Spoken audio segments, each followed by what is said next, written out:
Let's talk about eviction. It's one of those words that carries a ton of weight. It's a process that's supposed to be governed by very strict, very clear legal rules. But what happens when someone just decides to ignore them? Today, we're diving into the hard line between a legal eviction and an illegal lockout, right here in Louisiana. I want you to just imagine this for a second. You get home, maybe after a long day at work. You stick your key in the lock, and it doesn't churn. The locks are changed. Your whole life, your clothes, your medicine, your kids' toys, it's all on the other side of that door.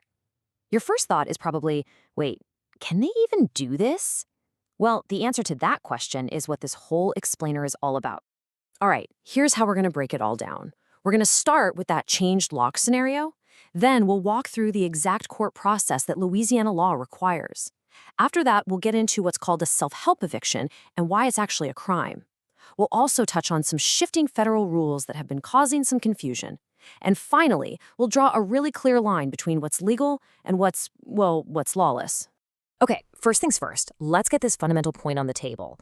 In the state of Louisiana, there is one and only one legal way to evict a tenant, and that path runs directly through a courthouse. There are no shortcuts. This is the absolute bedrock of the whole issue. A landlord can't just decide one day that you're out. They can't lock you out, they can't shut off your utilities, they can't throw your stuff on the sidewalk. The law is designed to take that power completely out of their hands and put it into the hands of a judge. The whole entire legal process kicks off with this document. It's called a notice to vacate. And Louisiana's Code of Civil Procedure, specifically Article 4701, is very clear. It has to be a written notice, and it has to give the tenant at least 5 days to leave. That's not a suggestion, folks. It's a mandatory first step. And that notice? That's just the beginning. From there, the landlord has to actually file an eviction suit with the court. Then they have to go before a judge and get a court judgment. And this next part is absolutely critical. Even with that judgment, the landlord still can't be the one to physically remove you or your things. Only an official, like a constable or a marshal, has the authority to do that. Every single step is controlled by the system. So if that's the only legal way to do it, what do you call it when a landlord decides to skip all those steps and just handle it themselves? Well, the law has a name for that. And it's not just a disagreement or a civil issue, it's a crime. Really, it's a night and day difference, isn't it? On one hand, you have the legal, supervised process. And on the other, you have what's known as a self-help eviction. And that's just a catch-all term for any action a landlord takes on their own to force a tenant out. We're talking changing the locks, cutting the power, padlocking the door, any of it. Let's just be crystal clear on this. When a landlord does a self-help eviction, they aren't just breaking a lease agreement. They are breaking state law, a criminal law. And this isn't just my interpretation. This is the actual text from Louisiana's revised statutes. It says, unauthorized entry of an inhabited dwelling is when someone intentionally enters a home without permission. So think about it.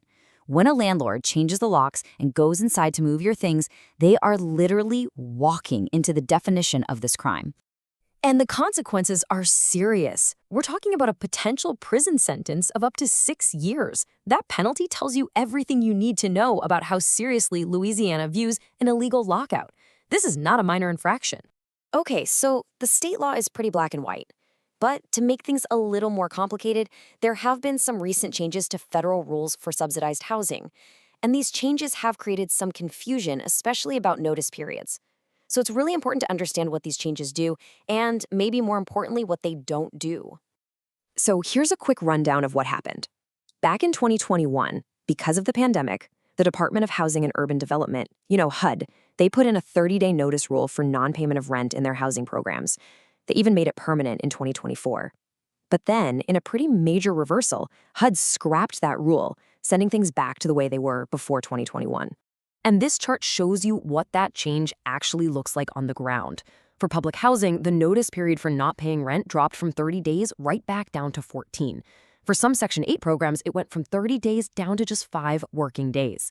Now remember, this change only affects the start of the legal eviction process, and only for people in these specific federal programs.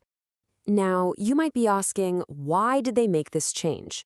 Well, HUD laid out their reasons. They said tenant debt had shot up by over 200% since 2019, and that was putting a huge financial strain on housing authorities. They argue that this made it tough to pay for basic things like maintenance and staff, And it made the wait times even longer for other families who desperately need a place to live. So we have a clear criminal law at the state level, and we have these shifting civil notice periods at the federal level. How do these two things fit together? Well, that brings us to the most important part, the unchanging bottom line.